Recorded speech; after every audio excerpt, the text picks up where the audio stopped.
All right, people. Hold on. Is my stuff working? Oh God, it's not. Oh, I have to enable it again. It happens. Ugh. Give me a second.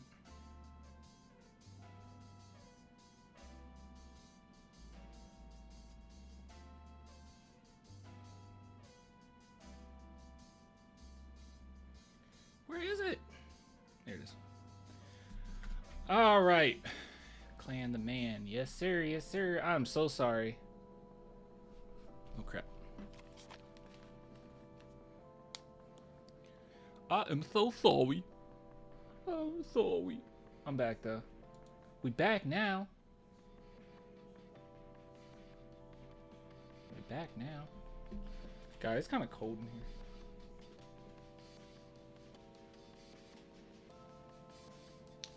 You know, you gotta do what you gotta do, you know what I'm saying? You're feeling a little cold, you gotta do what you gotta do, guys. It's like a fur coat. So I got a fur coat on. Yeah. I like it. I like it. What's up, y'all? Spurs need to trade Bobo and Marcus Smart already? Trade for Bobo and Marcus Smart? What?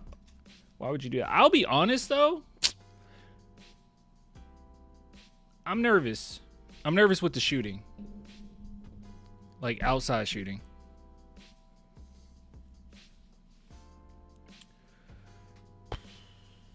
I didn't think we defended the 3 very well, which I was not expecting. So, all right. So let's just straight up go into this. So let me make sure I got all my stuff. Hold on, is it this? I think it is that one. Hold on, before I do anything. Let's go to Spurs, ESPN. What a win, what a win, what a win. Wemby is wimpy. Why'd you say that?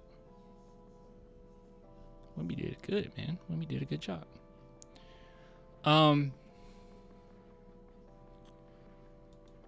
All right. This game was something. I actually genuinely enjoyed this one, guys. Looks like I got a little bit of a delay. I don't know why we got a delay tonight. It happens, though. At least my voice is getting through. So this game was a little strange. It happens, though. It happens. The craziest part is the sheer amount of points that Trey Murphy put up on us. So I got some takeaways. Some negative, mostly positive, though. Like, mostly positive. But before we get into any of that, really quick, shout out to today's sponsor, Sleeper. If you guys are interested in Sleeper whatsoever, it is daily fantasy sports. Just go check it out. Use the promo code CLAN and you'll get a 100% match up to $100. You just go to the description box and I have the link right there for you to sign up. It's some really good stuff. If you go over to the picks section, obviously that's where you can make the picks. The daily picks, that is. And it's just some simple stuff like, oh, will this player have under or over this amount of points? Like, it's simple stuff. So you can do a couple of those, 3 of those, put it in, try to make yourself some money. If you don't care about that at all, you can go over to the social media aspect of it. I'm on the NFL one right now. You go to the NBA and you got a bunch of different. Oh goodness, what just happened?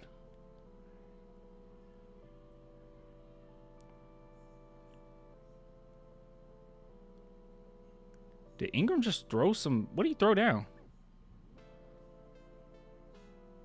Oh, threw like some water down or something. Good God. Okay. But yeah, bunch of highlights, updates, injury reports, all that good stuff. Look, they even got Spurs, some Spurs news on there. But anyways, go check it out. All right, guys. So let's see here. So the San Antonio Spurs face the New Orleans Pelicans, and I probably need to go ahead and say this. You know, this is the elephant in the room, right? I saw quite a few people commenting and saying this Pelicans team sucks. Why the heck are the San Antonio Spurs so close in this game? Why is this game so close? Well, if you go to the Pelicans and you go to their last games, they've had a few pretty close ones, right? But they literally are just coming off of a game that was extremely close, as you can see right here, against the... Okay, that's preseason. Yeah, against the Mavericks, right? And it was a very close one. The one before that was very close. There's a few ones that they got blown out in, but that's literally, I think, just the Thunder and just the Nuggets. Celtics too. Celtics too blew them out. But for the most part, they've played really hard, right? And I know that they're missing guys, but as you guys know, even with the Spurs, and sometimes we can miss a plethora of guys and we can still make it a game. But at no point during this, I thought, oh, we're in trouble. I didn't think that at all. It felt like we had it basically the whole game. It was just kind of a back and forth at times, throughout. But Spurs did a really great job, I think, keeping their poise and finishing strong nonetheless. Now, obviously, this is one we're supposed to win, right? Like, they're the 2-6 team going into this. We're the ones with a winning record. We're the ones, near top of the West. So we're supposed to win it. But, every game in the in the NBA can be difficult. Like, nothing's a gimme. These guys are coming out to play.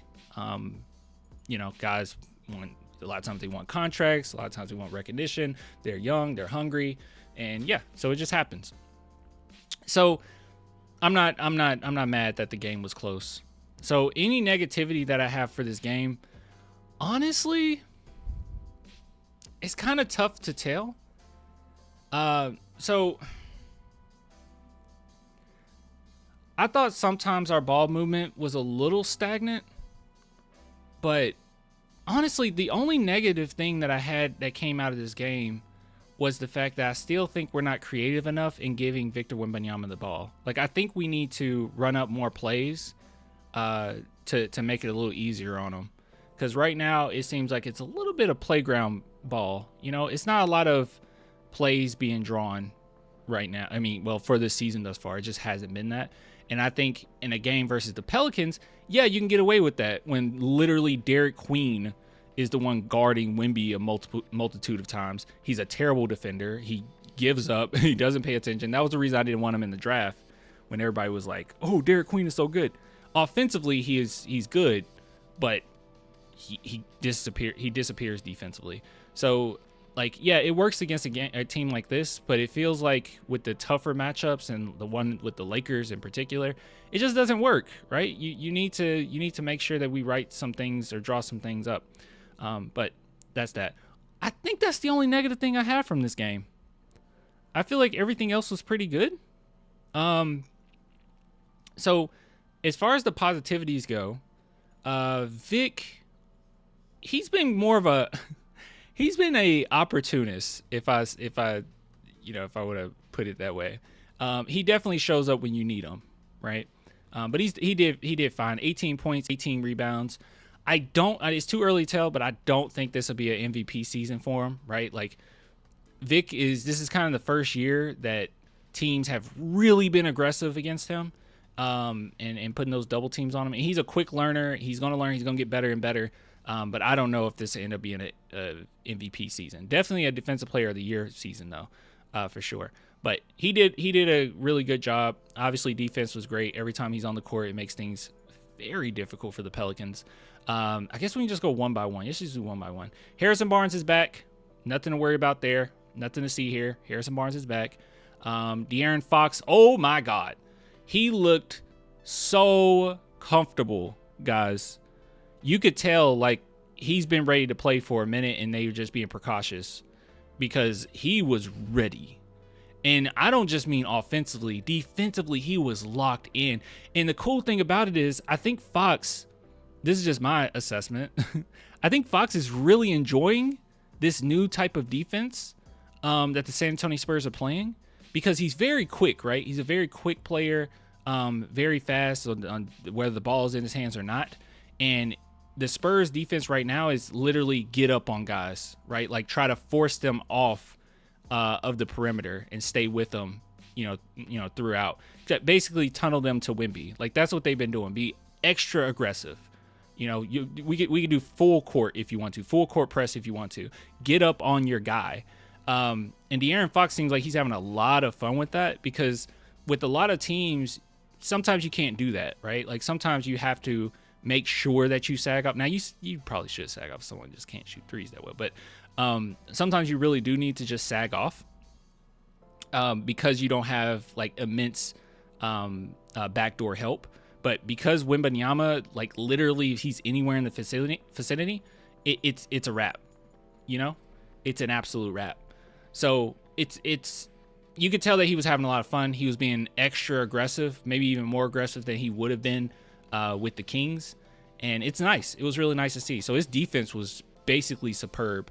What I guess this is a negative, but not really. It's just inevitable for the next maybe week.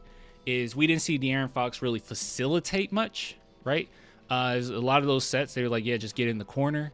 And, we'll pass around, you'll get your opportunity or whatnot. But he wasn't someone that was taking the ball down the court and making things happen necessarily. Sometimes he did. A lot of times he didn't, though. But he did make everything easier for his teammates. When he did have the ball in his hands, he was a lot to deal with for the defensive side of things.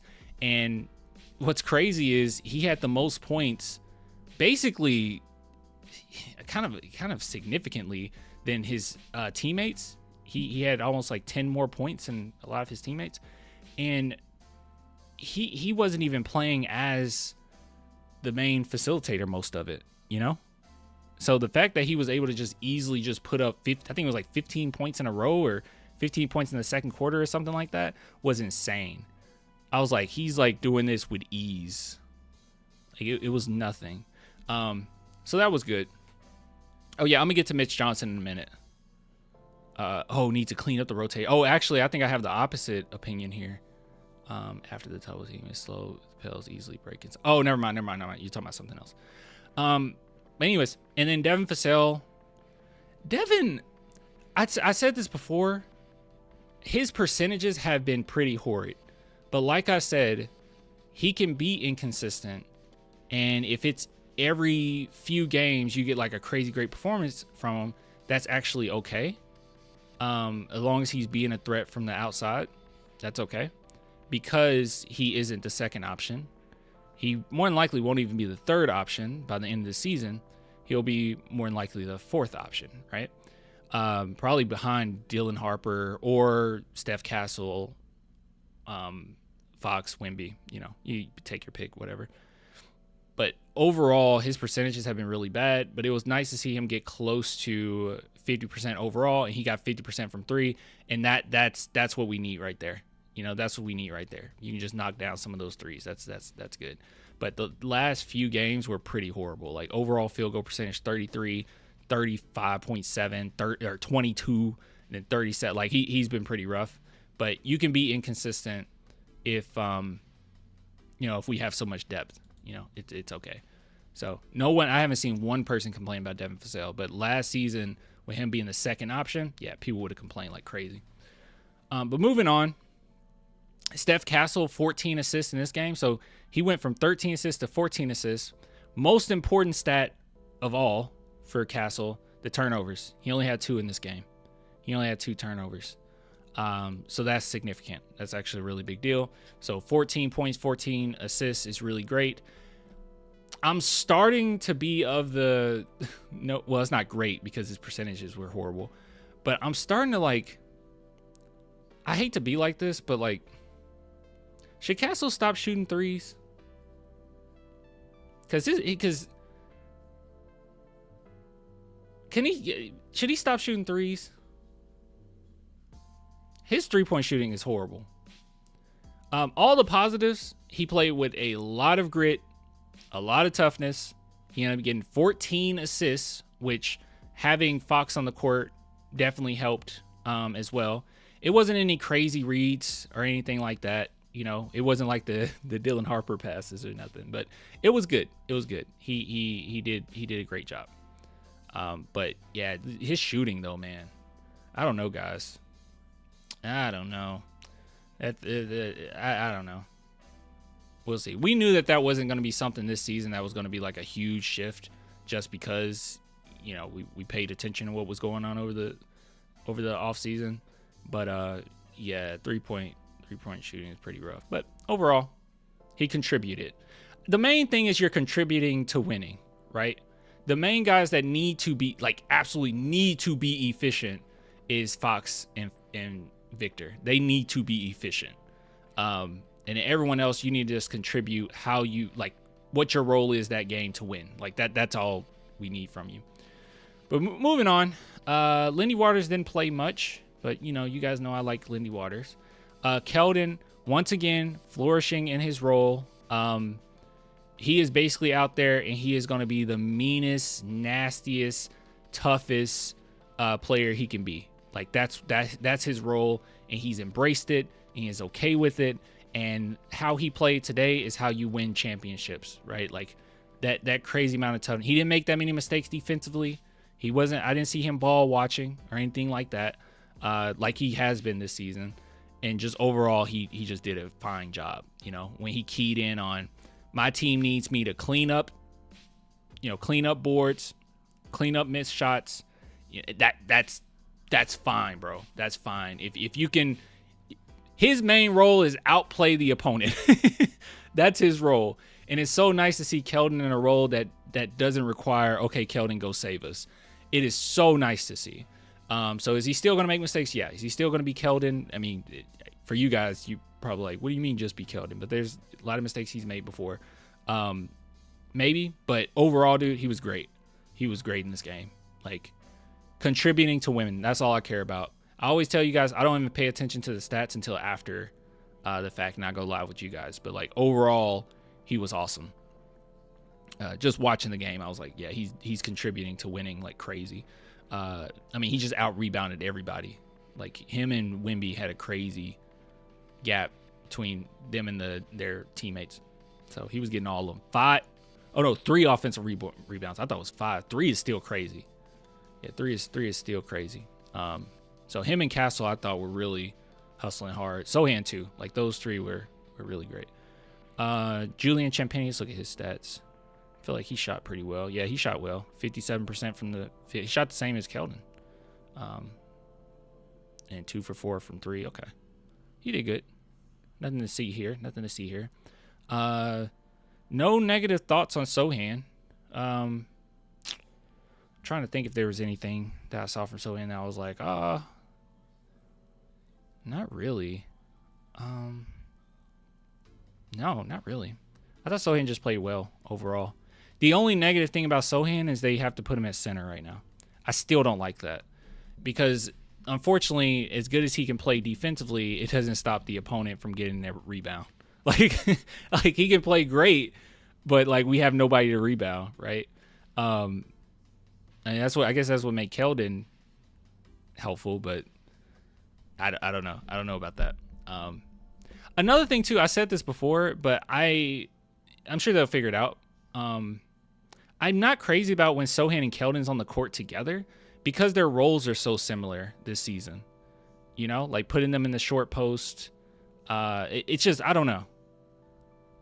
I haven't seen them like get in each other's way or nothing, but it's a little strange offense a little bit when they are on the court together. I'm not crazy about it.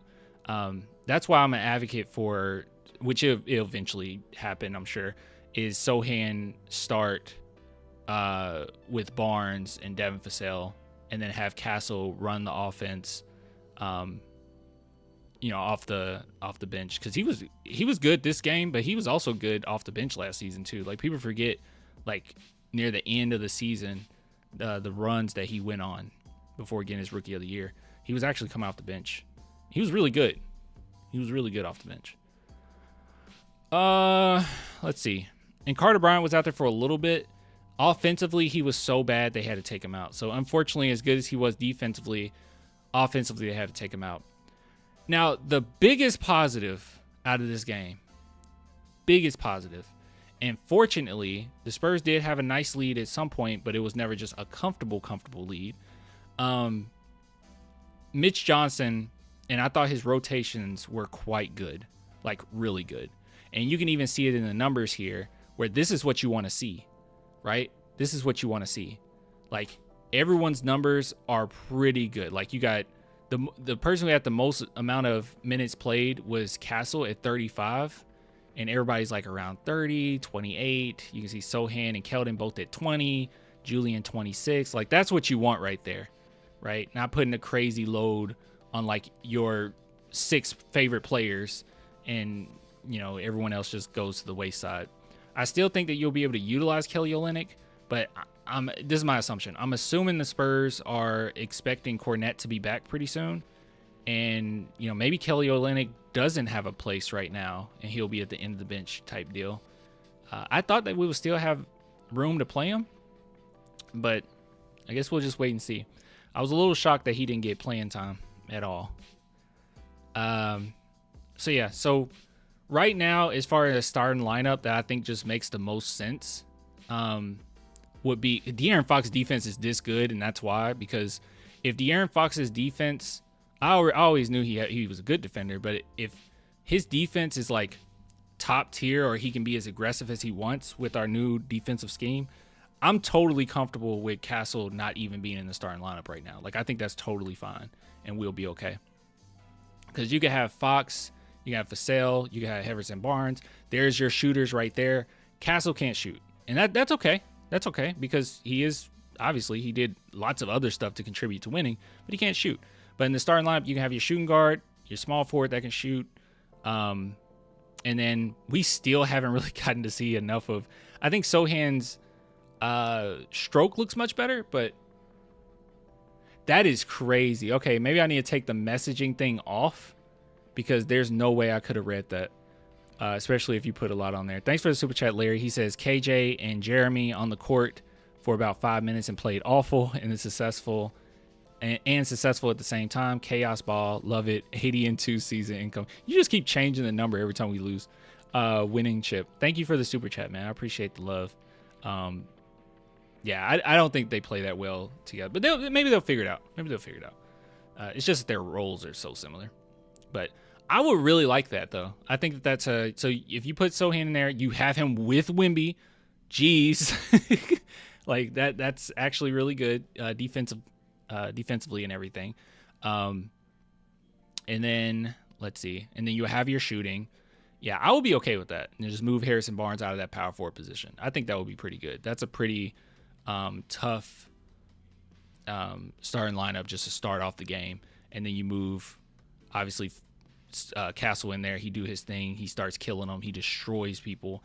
And how you finish the game, you never know. You know, Castle probably in it to finish it or whatever. Like, and that's fine. I don't really care. I just think that how you set the tone, it could be really nice to have, like, you know, shooters at the shooting guard and small forward position. And then, you know, we still have our defenders, you know, just balance. And with Kornet coming back, I'm really curious of what this team is going to look like, because there's so much depth. But Sohan having to run center hasn't been pretty. He's done his job, but I hate it. It drives me crazy. And I just want him in his natural position. Because, yeah, he's versatile, and that's why they got him, but I don't like it. I don't like him having to run center. So, Kornet runs center, Sohan stay in his power forward position. I think you're going to see a much more successful team, because even when he does get stops, like I said, there's no one to rebound it, you know? So, those are my take. That's my take on this game. Mostly positives, honestly. Pelicans continued to hit their threes. So I think the Spurs just had a hard time guarding it. But, I mean, let's see here. They shot 38. They shot 39%. We shot 35% from three. I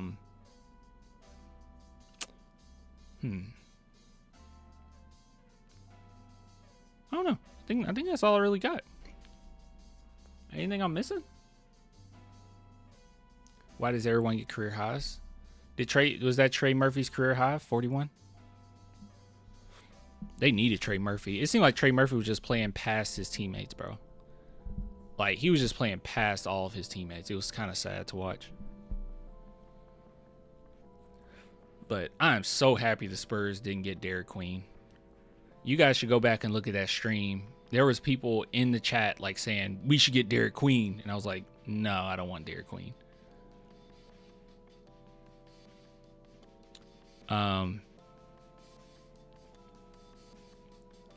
Well, we don't have Harper right now. I think I would reevaluate that. The question is, why do you think Castle should run the second unit instead of Harper? To me, Harper is a steadier hand. I'll have to really think about it. I mean, we don't. That's a crazy thing, isn't it? It feels like we have our whole team back, but we don't. Cause we just lost one. That's so crazy.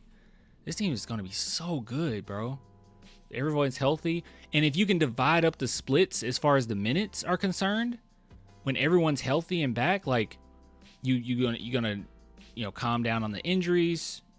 You won't have as many injuries because of it. You'll have depth.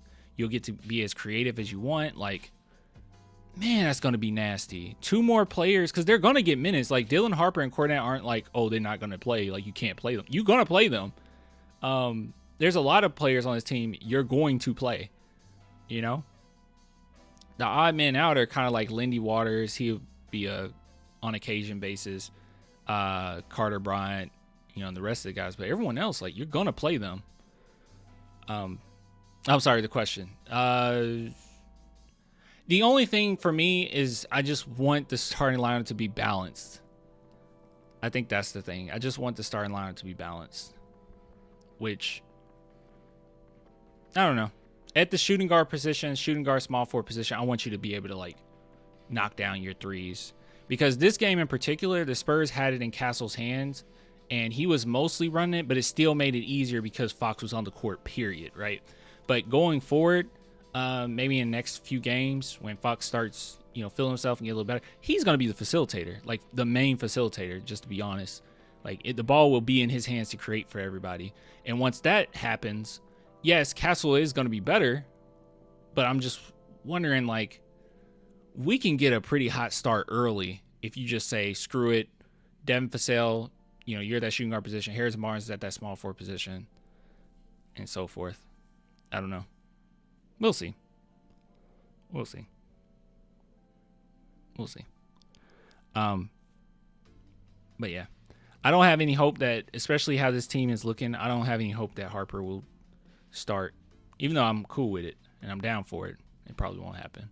And I do agree with you. Harper running the unit is great, but I mean, you can have Harper and Castle doing it. And then as long as Castle can be next to a point guard, he's okay. And by the way, guys, this is just my opinion. I don't think that it's wrong not to do this, by the way. Like, by me saying, I always have Castle come off the bench, I don't think it's wrong not to. I don't think it's wrong to have him start or whatever.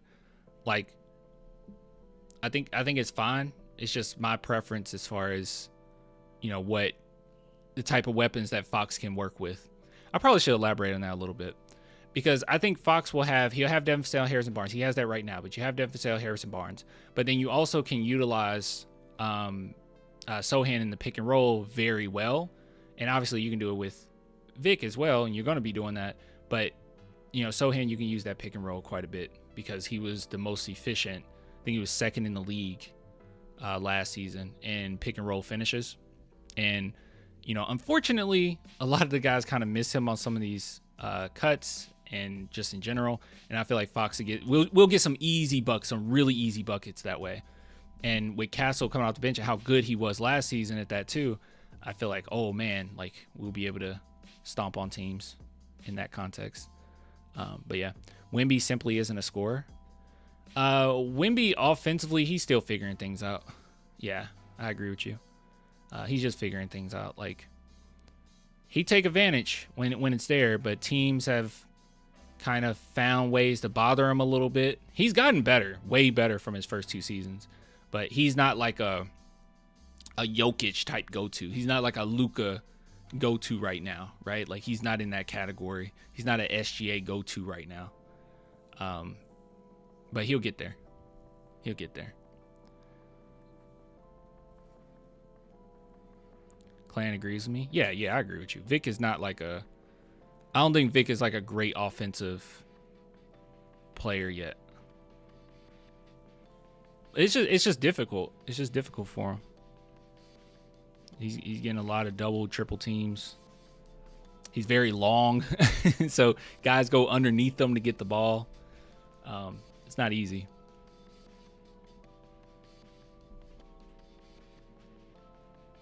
But also, I think that it's a little bit the coaching staff's fault as well, because I don't think Vic gets many plays written up for him.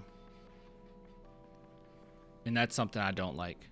Like, Vic does not get plays written up for him that well. If you did more of that, I think that it would help him too. But it's a learning process, and I think as the season goes on, he'll be better and better. But yeah, we still haven't seen. We've seen a really good Vic performance, or a few really good offensive scoring performances, but I'm really looking forward to the version of Victor Wembanyama when the double team comes and it's nothing you can do about it. Like, he always makes the right play, and teams are genuinely concerned about picking their poison. Right now, I don't think they're really that concerned. They're all in on the double team. They're okay with that. They're content with, and that's the thing too, right? Like, they're content with Steph Castle being open for a three. A guard can come over. He's not really worried. But you move, well, Devin already is a shooting guard, I guess, but you move Harrison Barnes up to the small forward position. That makes it a little bit more difficult for them, I think. But yeah, that's my take. Good game. Great game. I was happy.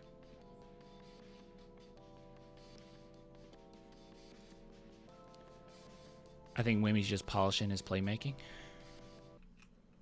Oh, crap.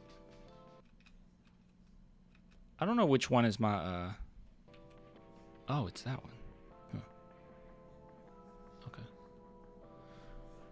All right, let's look this up. Where's the chat? Oh, it's right there.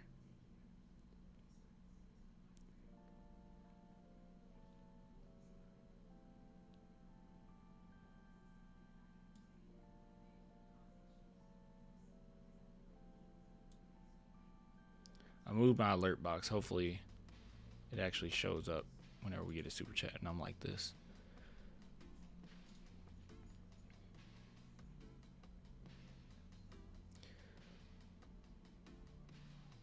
I don't know why it looks like Wemby changed his form on his three-point shooting. Doesn't look as good as so far this season as last year. Wemby had moments last year where it felt like you had that feeling of, bro, you're jacking up shots right now. Oh, snap. While we were talking 4 minutes ago,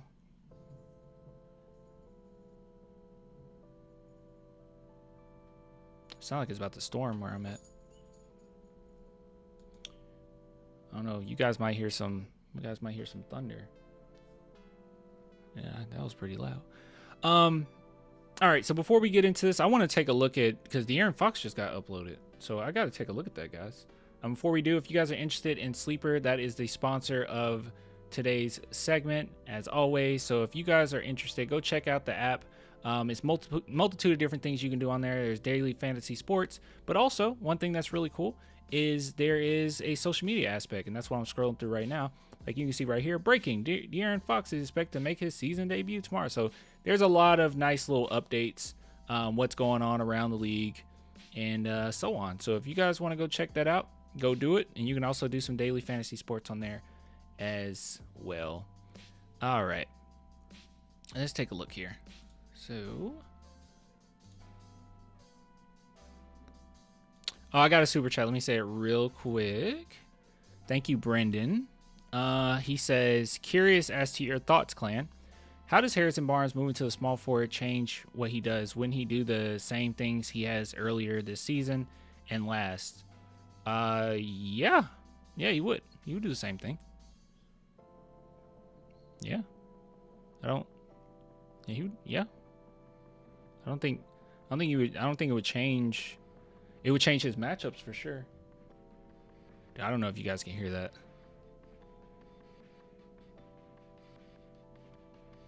Yeah, it would change his matchups for sure. All right, let's see here. More than likely it would.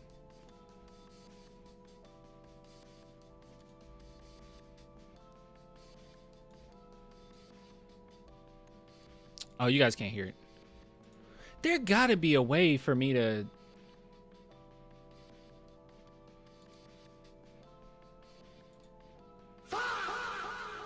just wanted to hit that. What if I just get rid of this? All right, let's listen. I got out here, but there's definitely rust. I mean, haven't played a game since March, and then I actually didn't play full court all summer. So my first time really playing full court was 2 weeks ago. I think it's the first time we did it. So there's definitely rust there, but happy to come out here and help my team win. How did it feel completely rustless when you did, I think it was 15 points in 3.5 minutes or so in the second quarter there? What was that like from where you were? I mean, I'm good at basketball, so I mean, you can still have rust and be able to do that, but I think there was one part of this game where I thought he got really chippy. It was so random. He got so chippy. Do you guys know what I'm talking about? I think it was in the second quarter. He got real chippy. I remember somebody said, somebody was like, De'Aaron dude, it is raining so hard right now. Hi, Sumi. How you doing? Yeah, it's storming. But I saw somebody last year and they were like, dude, I gotta take that message on there. Oh my God, that's a long message. I gotta take the message option off. I'm sorry. It's too much. It's way too much. But somebody was like, he's very unlikable. And I'm like, kind of, yeah, because he comes across as a little cocky. Just is what it is. Chipsby? What? I'll take a look at the super chat in a minute, Brandon. A lot of it is just me being able to go out there and obviously try to have this chemistry, because when I was playing 5-on-5, most of the time it wasn't with guys in the rotation. It's with guys that aren't playing, or our two ways and some of our player development coaches. So just trying to get out there and find a rhythm with the guys, and for me, I don't want to break their rhythm, because I feel like we've played well. Obviously being 6-2 through 8 games, you've played well. So for me, it's just go out there and try to help the team win. How tough was it going through that? You see them start 5-0 franchise. No, I love Fox. He's super likable. I was just saying that I understood somebody that would say they don't really like Fox, how he comes across. I don't think he's a jerk. I don't think he's a bad person, but he definitely comes across like a matter of fact, I'm that guy, but in a not even a smug way. I don't know how to explain it. Somebody would have to explain it. It's kind of like a JJ. I mean, JJ Redick is pretty unlikable, but it's like JJ Redick. I think it's his cadence. I think that's what we came down to. It's his cadence of speaking. It's like you came from Duke. That's where did Fox go to college? Record, how tough was it? I mean, it wasn't tough was it for Texas? Me because where did he go to college? When I first got hurt, and it's it could be this long or it could be this long. I didn't cry, but I definitely broke down.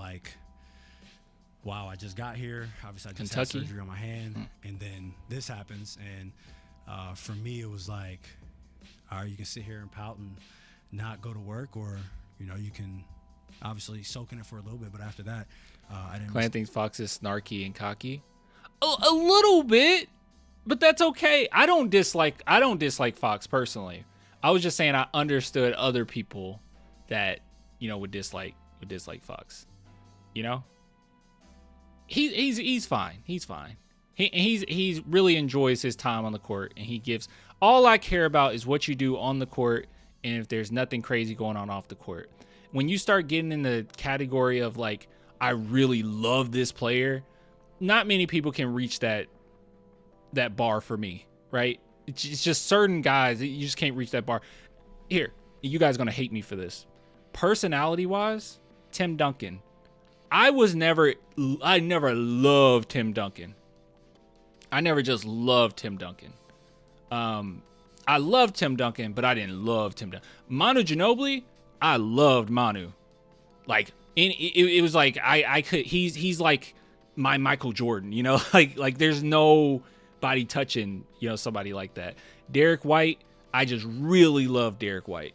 Everything, I think everything just has to click. The effort, the play style, the defense, the personality. These are guys that I just really love, right? I'm crazy about these players. Fox is one where I love him because of what he brings, and he's a Spur. He wants to be here, and I love how he got here and how he carries himself on the court and him as a teammate and everything. I like all of that. But yeah, I don't know. I think it just depends. Sohan is cocky and Clan loves Sohan. Well, yeah. Like I said, you can be cocky, but I can still like you.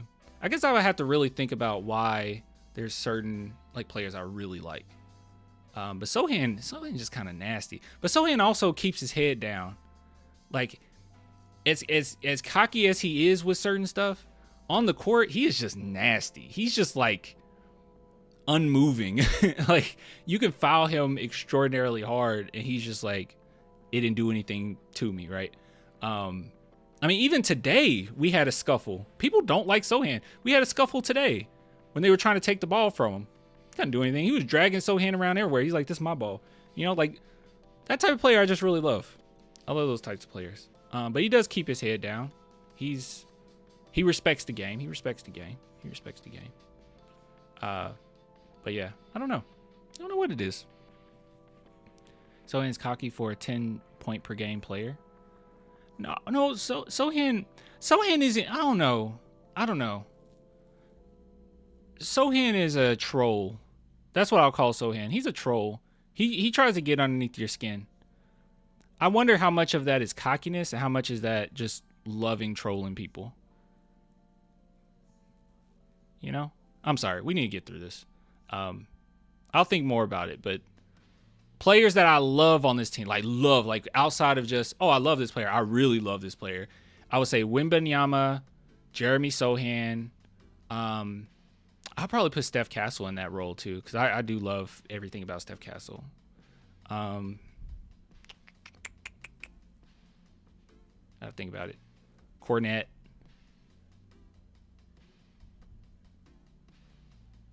I don't know.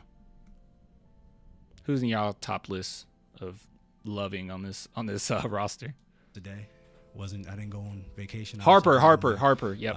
My China tour and all of those things, but and even like my guy and my wife was like, this is the most locked in that they've seen me. So for me, it was just try to be healthy and try to get back out there. And obviously, you don't want to get out there too early. And his wife played ball, right? Reese Barnes.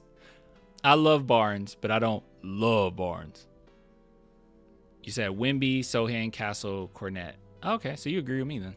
Re-hurt yourself, but I wanted to make sure my body was right. There's tears to this. Tough, as far as my likability, my personal likability. Push yourself to come back a little early. Absolutely, and for me, it was just being able to, or for me, it was trusting in the staff. Trusting in. Well, you know what? The funny thing about it is like Keldon Johnson, everything but the defense, I guess.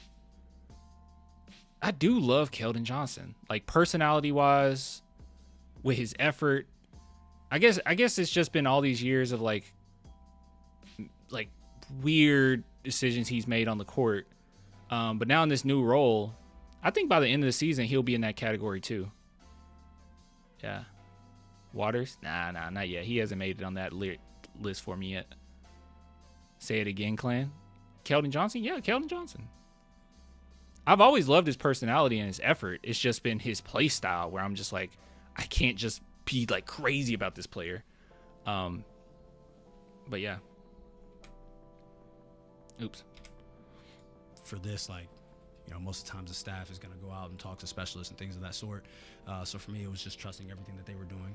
Obviously, those are the professionals. Those are the ones that see these types of injuries. So for me as a player and as a competitor, obviously I want to get out there, but I'm listening to them, and they have the best interest for me because obviously I signed a contract to be here long term. So they want to protect the asset and make sure the asset is ready. When I'm out there. So for me, it was just trusting the process. And, I feel like we did a great job this summer and, up in Harrison Ingram is your guy? That's kind of sad. The early parts of the season. Go ahead, Matt. You would. You mentioned that you hadn't had a chance to run with the rotation guys yet. How did it feel tonight? I don't think you started a game with Steph last year at any point. No. How did it go tonight? I think it was good. I mean, obviously there are stretches that we need to be better, and you look at the box score. I think 22 in the first quarter is obviously good, but there was a point where we could have probably had them under 20, and then we give up 2 threes in the last minute and 30 of the quarter, and then 27, good quarter, but there's the 36 and the 34 that you look at it and you scratch your head, and if we gave up 30, which is technically still a bad quarter, like that's How much?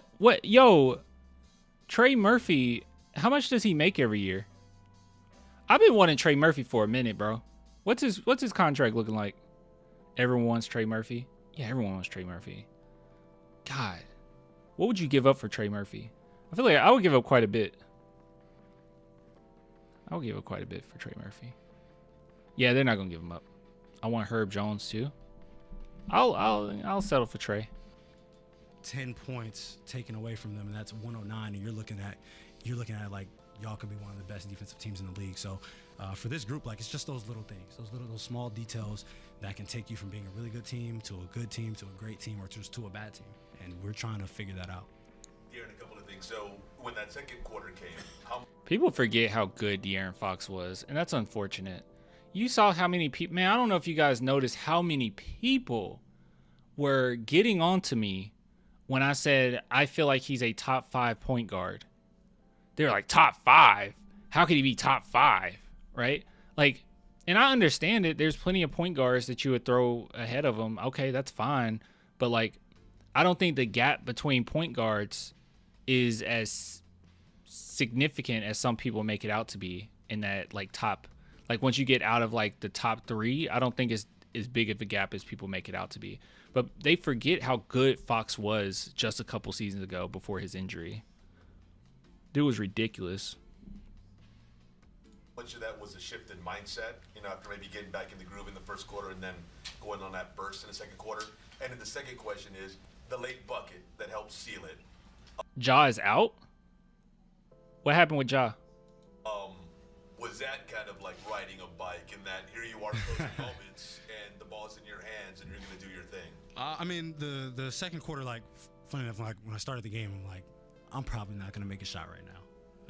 Like I said, I haven't played a game since March. You're going to have that type of rust, but I'm like, can I still affect the game? And I felt like I did that defensively and then rebounding in the first quarter. And then second quarter, just kind of got a rhythm of being out there. Oh, man. That's how he's thinking? I love that. Because he got some crazy rebounds, some crazy hustle plays in there. Got my second win, and shots start falling. Like, I wasn't doing anything different than I would do in the past, but just being able to get comfortable obviously helps that. And then in the fourth quarter, I told Vic, like, they brought me here to help you be able to close games. Obviously, teams are going to guard him in a special way. So for us, it opens everybody else up. And for me, if I'm able to play one-on-one like that, I like my odds majority of the time. Talking about Vic, is it getting easy? That's pretty dope. And one thing that he said after the game, I don't know if you guys watched when he talked to the announcer and he was talking to the crowd. One thing that he said was, like, I'm here and we're here to make sure Wemby becomes the greatest of all time. Like, I think it's so cool that there's so many players that just want to be a part of it because they recognize how special this can be. And they want to build this person up. There's no hating. There's no, like, jealousy unless you're, on another team. But, like, all these legends reaching out to Wemby reaching out to legends, like, getting all these teachings, getting all these workouts with them, picking everyone's brain. And then with our own team, like, guys coming here. Like, Fox is a star. And I would say a couple seasons ago, superstar. We'll see what happens. But he's a star player in the NBA. And in my opinion, he's a top 5 point guard in the NBA. And the fact that he came here and his whole mindset is, I need to finish games and I need to get Wemby to a different level is crazy, bro. Like, everyone just looks up to him, literally and figuratively. Like, they look up to Vic. I don't know. It's a special thing. And I think Wemby has a big part of that too, right? He could have easily just been like some arrogant, I almost said something, but like an arrogant jerk, right? But he's not that at all. One thing I always bring up, and I'm going to keep bringing it, I'll bring this up until he retires.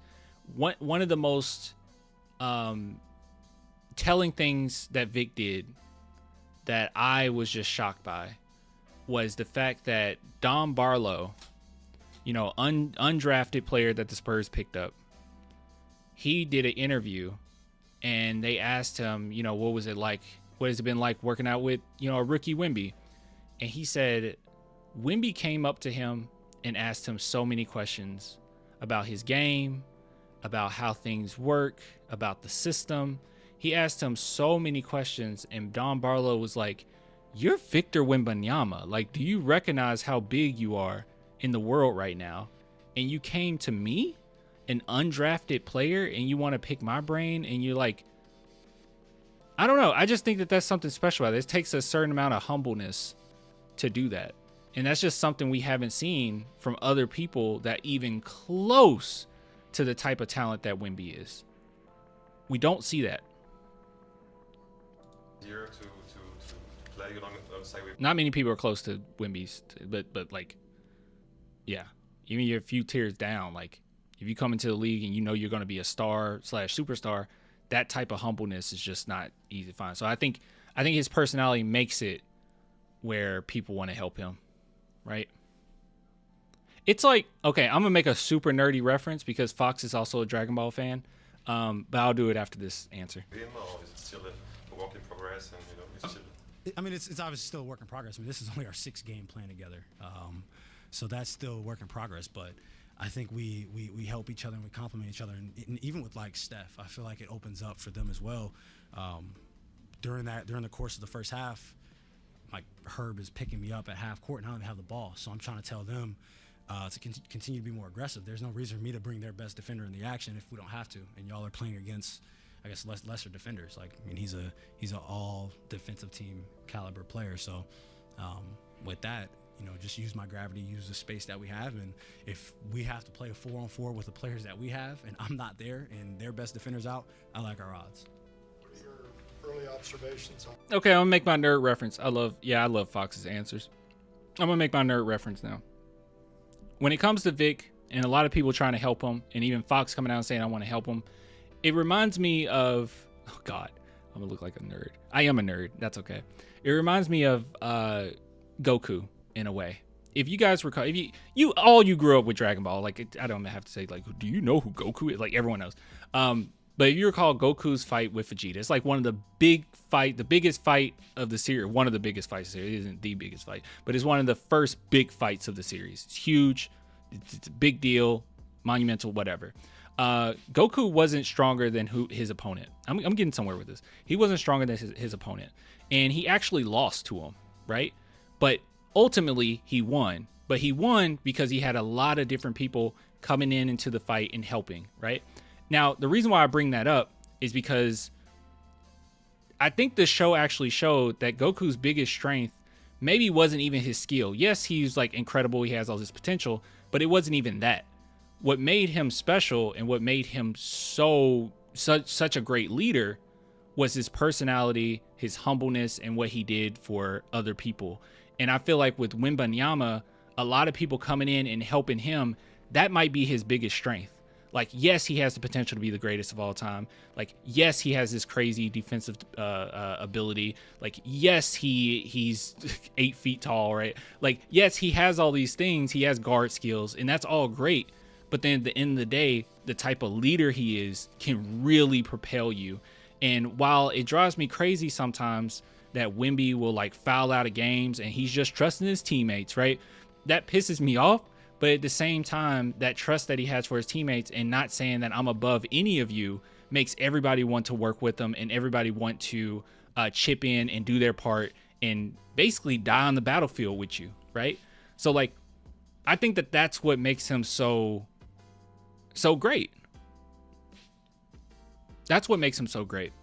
So we'll have games where Wemby won't play as well, but then you see his teammate or another teammate step up.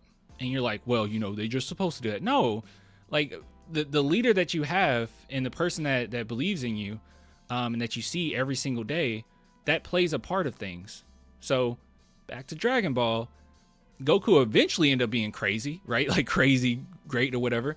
But early on in the Dragon Ball Z series, he wasn't the strongest. He wasn't the strongest. And he lost that fight, but he won it because everyone else chipped in. And they chipped in because of the person he was. They were inspired because of the person he was. They believed in themselves because of the person he was. That's a crazy fight, by the way. You really need to go back. If you guys have not watched Dragon Ball Z in a while, you need to go back and watch it. It's pretty great. That's my take. Dylan Harper.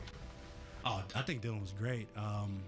Just his instinct for the game. And obviously, with most rookies, like, you know what's going on, but you don't know what's going on. Like, the NBA is different from any level that you've played at.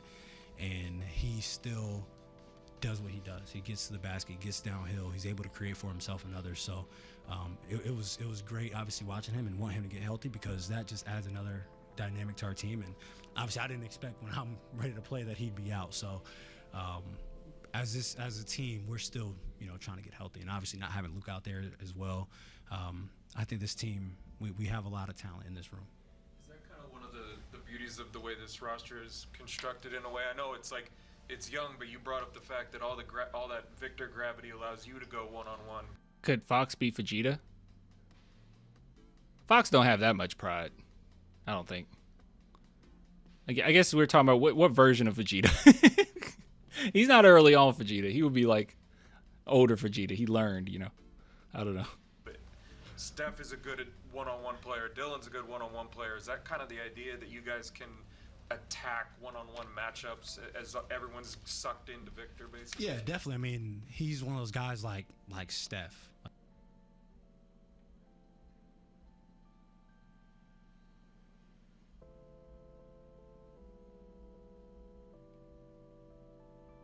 I'm sorry. I was trying to see what the heck are we talking about in the chat right now. Adrian, that's sickening, bro. She probably thinks you're a good guy and you're joking about her getting BBLs. What? Oh, he said Becky got a BBL? What?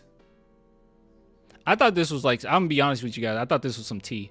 Like, I was like, dang, what's going on? I thought Adrian was like spilling out like some breakup he just went through, like, oh, I broke up with my girl and she got a BBL. I had no idea what was going on just now. Okay, sorry. Yeah. Or Steph Curry. There's not a lot of people like that just have that type of gravity when they don't have the ball. And Vic is one of those guys, and he opens it up for everybody else. And we talked about it before. Like, we have a lot of guys that just a little foolishness going on. It's okay. But where we are going to be really good is when we create shots for others, because you're such a good one-on-one player. You get by your man, someone helps, and now we're keeping teams in rotation. So that definitely adds a dynamic to our team. And we have a lot of guys who are good one-on-one, but are also unselfish. So it makes playing the game easier, especially when we have a rhythm going offensively, and when we're getting stops. I think it's extremely hard to stop us. What have you seen from Steph Castle as a playmaker, especially? If the Spurs can clean up the offense, there's not one team on the planet that can beat them. I'm a little worried about the Thunder. It's going to be a while before we have to play them, so we'll be pretty polished by then. But I am worried about the Thunder, guys, because I think one of the biggest weaknesses that we have as far as defensively, because we're just running guys off of the three-point line, is the mid-range shot, the mid-range area. Like, I think a lot of teams that's pretty open a lot of times. And unfortunately, they're a mid-range team. They're a good mid-range. They have a player, a superstar, that's really great in the mid-range. So that's one thing that worries me a little bit about OKC, where we won't. In other words, I don't think we'll be able to solely rely on our defense, as a lot of these other games, I feel like we've mostly relied on our defense, with our offense being a little shaky, But I think by that time we'll be better offensively, so it might not matter. These last few games, almost 30 assists in 2 games.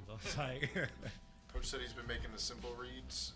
So I guess, how has he been doing that, and how do you help simplify his game even more? Yeah, I mean, I think that's just with learning and understanding the game. Like, whenever you play your first year, obviously most of the time things are moving fast. Guys are longer, guys are more athletic. But that's true. Sohan has given SGA fits in previous matchups. That's true, but he's not on them all the time. But you're right. Like, his percentages against Sohan has not been great. So there's that. Continues to slow down for you. And we have more. I think we have a better defensive team overall than in the past too. So yeah. As you play more games, as you're getting older, it just you see the simple things. Sometimes the simple things were there, but when you were younger, you were probably moving too fast or thinking to score first. And Steph has a great balance in that, and he's continuing to get better at it. And I mean, you play a game like that, I think it's hard for us to lose. We're in a team where anybody can bring the ball down, like especially Vic. Like if he gets a rebound, he wants to go. So especially with the way I don't think we saw that a lot this game. This last few years, how are you adjusting your identity like as a point guard? And how do you feel like your game is going to grow over the course of this year? By the way, whatever he says, I really do think that they're going to have the ball in his hands a little bit more going like forward. Maybe not in the next game, but maybe after the next couple games. I mean, I think it's easier. Like I tell guys, I tell them all the time, it's hard to score when there are 10 eyes on you at all times. So when I'm bringing the ball down the court and there are 5 people looking at me, that's probably the hardest time it is to score. So me being in the corner or coming off of a pin down or playing off a closeout makes it 10 times easier for me to put the ball in the basket than it is to come down every time 5 guys are looking at you. July, who told you about my BBL? Who leaked that? Who leaked that information? You try to go score. So that's the beauty of our team, because we have got Carolina? She leaked it? It was you? I want to show that clip, the Ice Cube. Dude, I'm at a webcam right now. I could do the thing. It was you? It was you. There we go. That's my acting.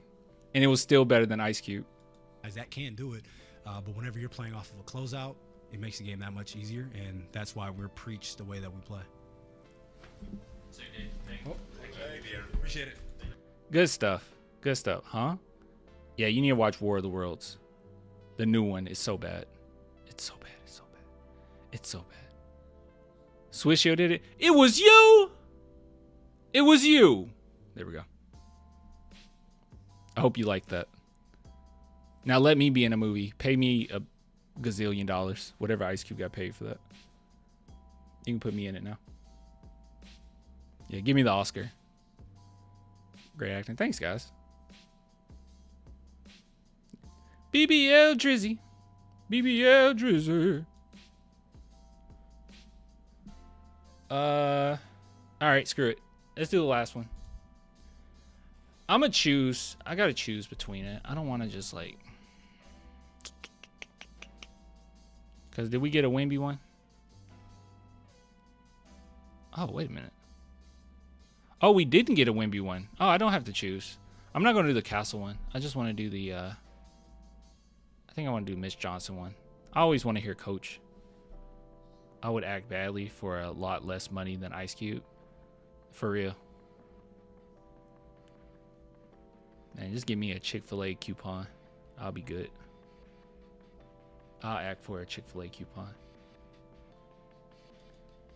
Yeah, looks like there's no Wemby on here. And then there's Castle. But, and I mean, that would be fun to watch. But I think I care more about what Mitch Johnson has to say. I think that's what we're going to do. We're going to listen to what Mitch Johnson has to say. But before we do that, if you guys want to support the channel, today's sponsor is Sleeper, so go check that out. It is daily fantasy sports. And there's also a section here in which you can see what's going on around the league. What is this? Because they keep posting this. Most points in the NBA this season. 300 SGA. So it looks like SGA might be MVP again. But yeah, so you guys need to go check that out. You can see news, updates, injury reports, highlights, just what's going on around the NBA in general. But also, there's a daily fantasy sports part as well that I've mentioned. And all you would do is go over to picks. Obviously, my internet sucks and it's not working right now. So I'm going to ignore that. But you would just go over to the pick section and then just make picks as far as what do you think players will have. Will they have more or less than this amount of points, more or less than this amount of assists or whatnot. And you just put it in a pile, and you get some moolah. But use the code CLAN, and you get a 100% match up to $100. So go check that out. All right, let's see. It really sucks when my Stream Deck isn't working because I have to actually like physically click on where I'm going. And also, I just don't remember the I don't remember the hotkeys. What up, clan? My handsome king. Oh my god. Thank you. Thank you, G. What was your name before? There's no way I made Jiggy Mama a mod. What was your name before Jiggy Mama? What was your name before? You changed your name. There's no way. There's no way. Because there's no way. I obviously was interacting with you in the chat for a while. Oh, Sebastian. That's Sebastian. Okay. Yeah. What the heck? What the heck? I was like, Jiggy Mama. There's no way. It changed by itself. That's disturbing. Okay. What's up, Sebastian? I knew. I was like, there ain't no way. There ain't no way. Clan is handsome, no lie. Ladies. Ladies. Shake your dreads. Ladies.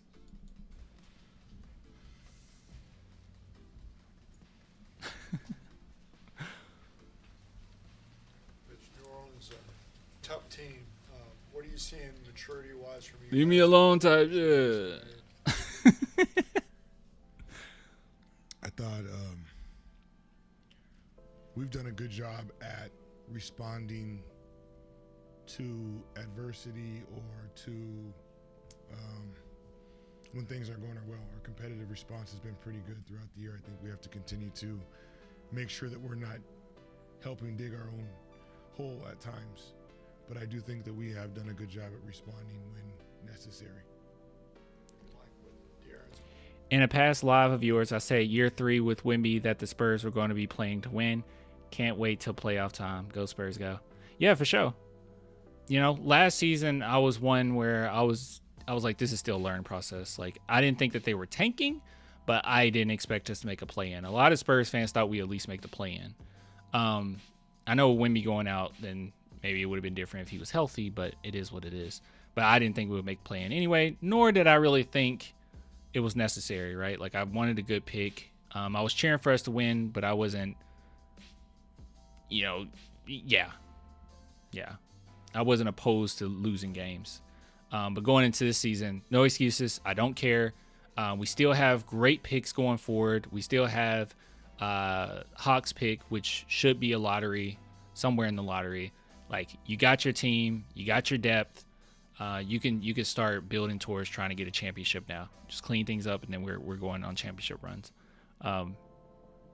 So yeah, no setbacks. We're here now. No waiting. We're here now. Yeah, I mean, he's dynamic. He's done it plenty of times, and it's good to have him back on the court. Hopefully we can just continue to build, because there's nothing like a real game.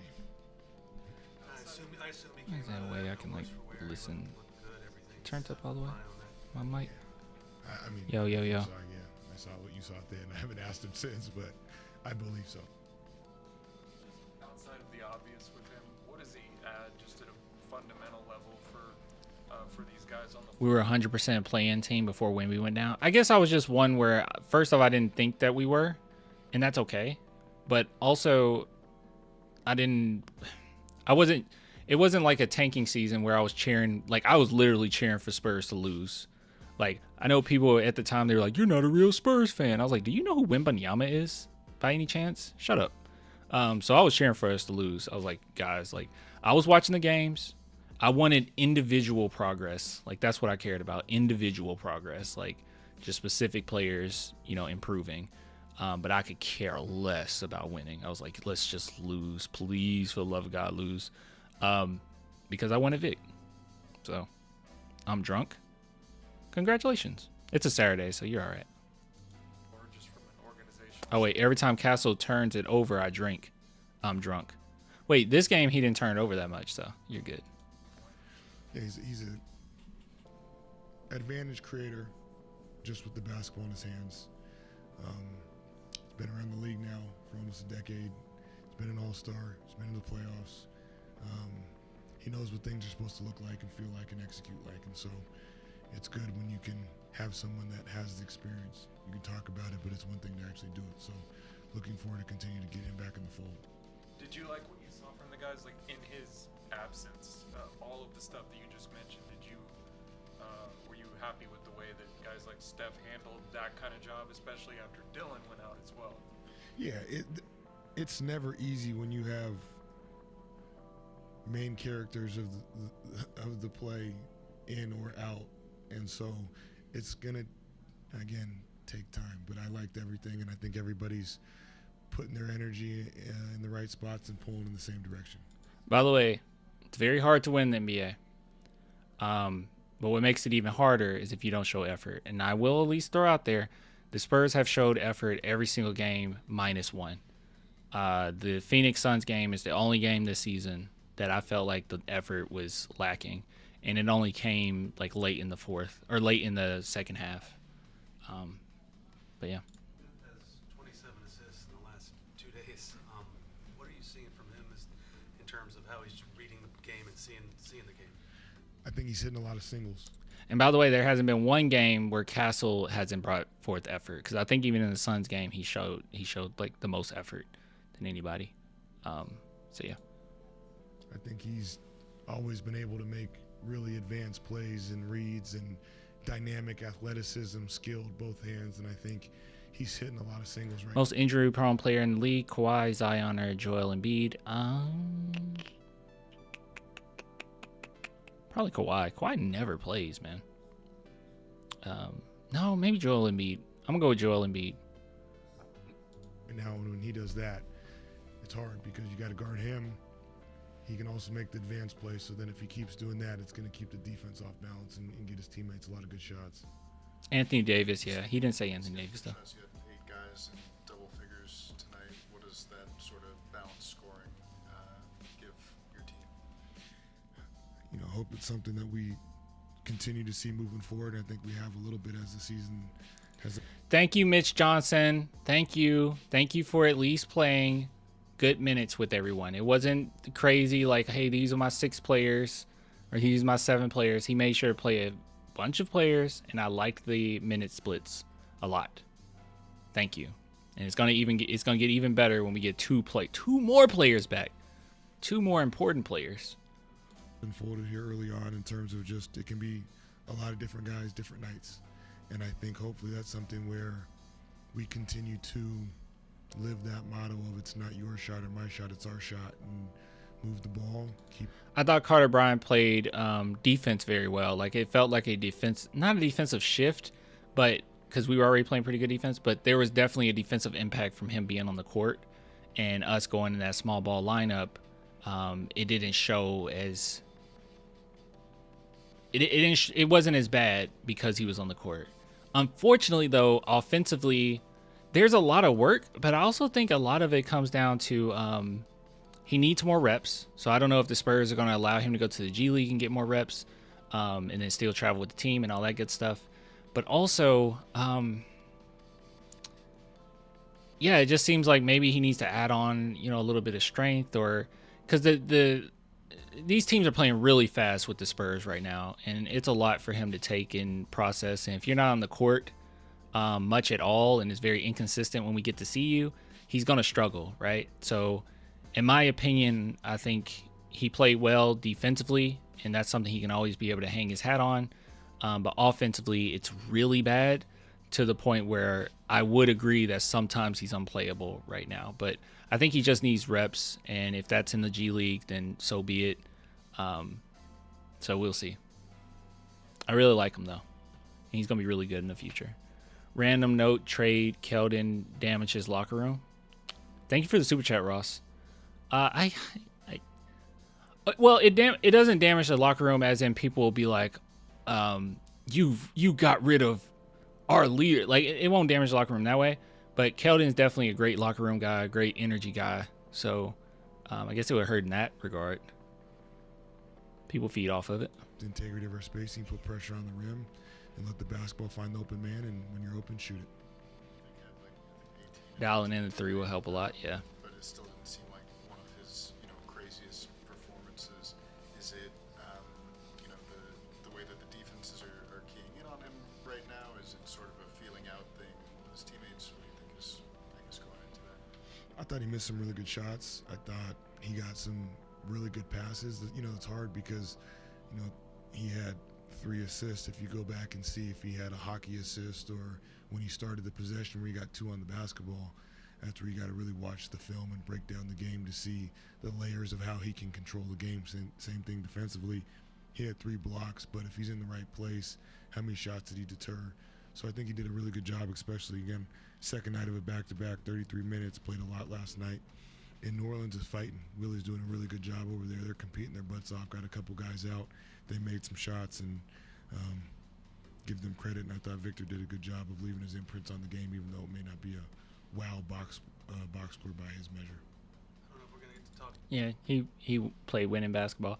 There's one thing that Mitch is much more better at than Pop. What is it? Before you get to Chicago, but just nice to see Trey Jones and Zach Collins, and what do those 2 guys kind of mean to this program for the time they were here? They're in the long list of people since at least I've been around that have been helping build the foundation and the types of people and fiber that we're looking to add, and 2 guys I really enjoyed seeing with. Hope they play terrible Monday, but big fans of both of them. So next to Vic, just 2 things. One, he took a lot of threes very decisively, maybe for the first time this year. Mitch is cuter than Pop. Y'all don't remember Pop back in the day. I'm just kidding. You can go back and look at Pop in the 60s playing basketball. I think it was in the 60s. Right? Was it the 60s he was playing basketball? Yeah. Hooper. How is it to see him just be I don't know where I was going with that. taking those shots? And then how is he getting a feel for using his gravity out in space and like just trying to get the defense kind of focus on him, and it gives openings for guys to get backside opportunities? What are the Bulls? I'm sorry, I'll let him talk. I was just wondering, what are the Bulls' record right now? Yeah, I thought, to your point, I thought the threes looked good. Thought they were decisive. Thought they were in rhythm. I thought a lot of them were going to go in, and I think a lot of them will go in. I hope he continues to shoot the appropriate ones, and when he's open. Oh, it'd be a good game. They 6-3. And I think that it's just a balancing act, right? Because he shoots threes, and everybody wants to get him close to the rim. He gets close to the rim. Everybody wants to know why he's not shooting threes. He just needs to continue to let the game unfold and let the game call for him. And it's in Chicago, right? And they're undefeated at home. They're 5-0 at home. So it's gonna be a big test. We can be the team to give them their first loss at home. What he can do, because he can do so much, and part of that, to your point, is the gravity, and when he can create advantages on the first or second side, just continue to answer the bell what the game calls upon, and sometimes that's letting his teammates, shine at the moment. He does a great job of that. Thank you. Giddey is hurt. Anyways, good stuff from Mitch Johnson. I thought overall the rotations were really great. Like I said before, the only thing I didn't like, and I continue to not like, is not writing up any plays whatsoever for Wemby. But you have someone as talented as Fox out there. Hopefully you eventually get Dylan Harper back. Well, you will. Then you have, Cornette. He plays well with Wemby on there. You can keep it pretty simple. But those really good defensive teams, and we were missing guys. Good God, bro! That was rough. Is Kobe White playing? I don't know. I haven't kept up. It looks like yesterday the Bulls lost against the Cavaliers. I haven't been keeping up with the Bulls, honestly. Last game, Buzelis played only 18 minutes. Giddey played. Oh, I said yesterday. It's actually today, right? It doesn't look like Kobe White played. So I like him. I like him a lot. I like Kobe White.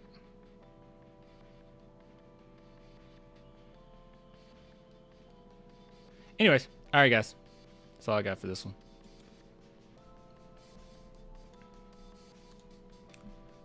Let's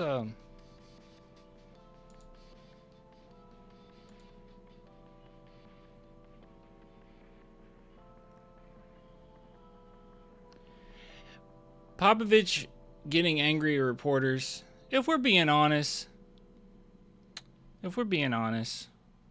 sometimes it was uncalled for.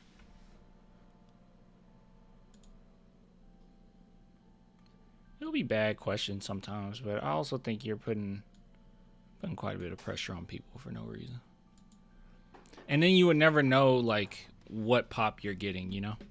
One thing I did appreciate about Pop a lot was when we would lose, he would be very light. I always liked that about Pop.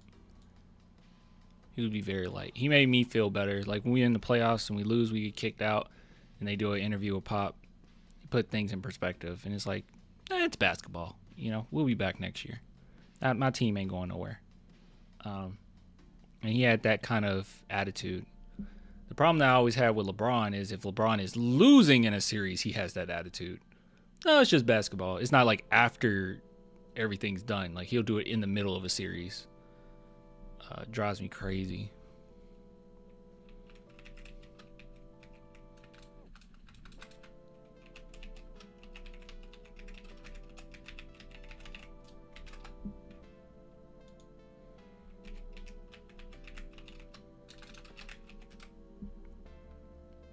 Remember when Pop benched Timmy? I feel like that's a moment I should remember, and I have no idea what we're referring to. I remember Pop benching everybody. He'll bench everybody if he has to.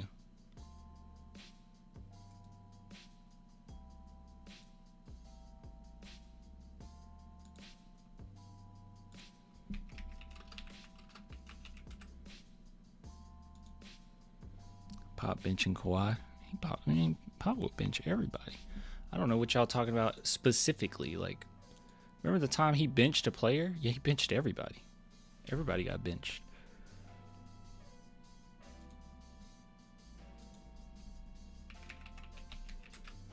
I do like how angry Mitch Johnson gets. He was getting on to these guys. We have the right type of guys, so they like to be coached. But man, he was getting mad. He was getting on to them. I think they gave up an open three. I don't even know who gave it up. I don't think it was Keldon. Someone gave up an open three. He was so mad. This game, I mean. Pop would have someone speechless when they ask stupid questions. The problem with Pop is, like, sometimes they were stupid questions. But sometimes I feel like they weren't stupid questions.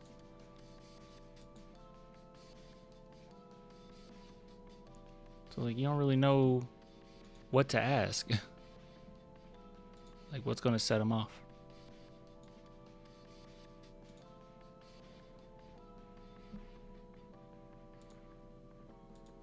You know what I mean? Pop would bench the starters and almost win with the bench and third string while the starters cheer them on. Yeah, they come in there and they don't show effort, he'll do it. You know, as much as I want my nostalgia kick and I want Mitch to do that, you know, he's his own coach.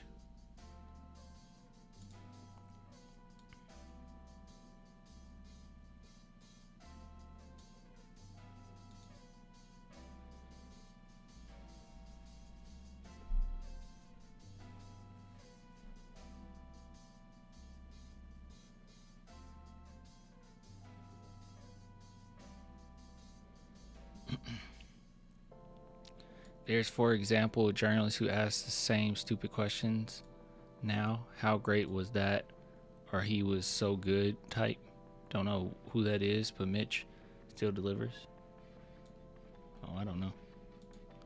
You know, some questions can be bad, you know, but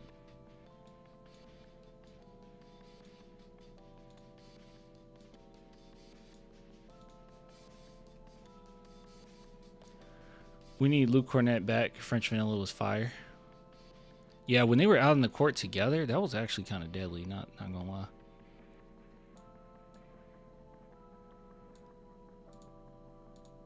But another thing that makes the Spurs so dangerous is, like, even though our second unit obviously won't be as strong as our first unit, they get more opportunities, or they get a lot of opportunities because of Cornett's putback ability. He just cleans a lot of things up. But good news, though, he was a game time decision tonight, so he very much so could be back tomorrow. Or not tomorrow, but Monday. Like, he was questionable tonight. He wasn't put on the out.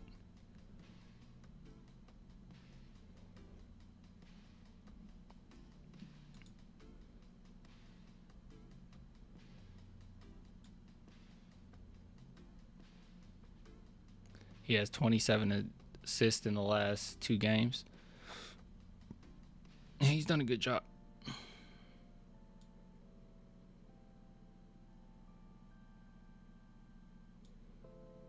I think some people felt like I was being a hater last game because I said it's kind of like DJ's assists. But a little bit. It's still kind of like that. But it doesn't matter. We're winning. You want to win. You want to win.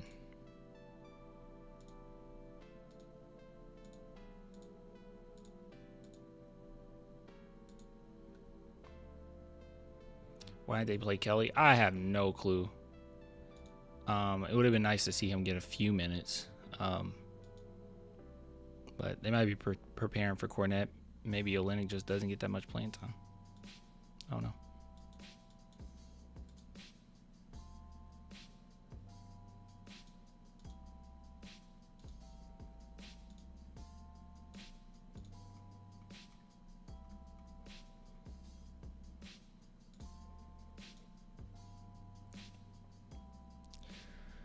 All right, guys.